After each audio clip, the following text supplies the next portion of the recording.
negative visualization. The Stoics say premeditatio mora, premeditation of evil. Seneca says nothing happens to the wise man contrary to his expectations. That means we consider all the possibilities. He says exile, war, torture, shipwreck. We should think about all that. Why? Because he says the unexpected blow lands heaviest. He says a leader can't say, wow, I didn't think that would happen. You have to think about it, you have to anticipate it. This is different than being anxious. This is different than dreading. You think about it, you prepare for it, and then you're ready whatever happens. You're never going to escape change. Life is change. Marcus Aurelius reminds us that being born was a change. Death is a change.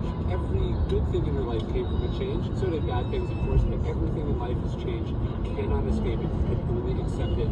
You can only embrace it. If you don't take the money, they can't tell you what to do. That's a line from a great New York City photographer. But it actually goes all the way back to Stoic philosophy too. Zeno refused to dedicate his books to kings. He didn't want to take money from them. The idea is when you curry favor the way that, for instance, Seneca does with Nero, it makes you vulnerable and they can boss you around. They own you. But when you maintain your independence, when you can fulfill your own needs, when you can support yourself, you have the freedom, you have the power to make choices. You have command over yourself. It all gets rendered very, very insignificant very, very quickly. There's a great Roman poet, and he said, in life, Alexander's ambition was bigger than the world. The world wasn't big enough to contain him, and yet, he says, in the end, a coffin was sufficient. Marcus Aurelius would say something very similar about Alexander the Great. He said, Alexander the Great and his mule driver, they both died, and the same thing happened to both, and the same is true for you. You're being crazy letting them determine whether you did a good job or not, whether you're happy or not, whether you're a success or not. Marcus Aurelius says ambition is tying your happiness to what other people do and say and think. Sanity, he says, is tying it to your own actions. So what part of the process, like when I work on my book, the writing of the book is up to me,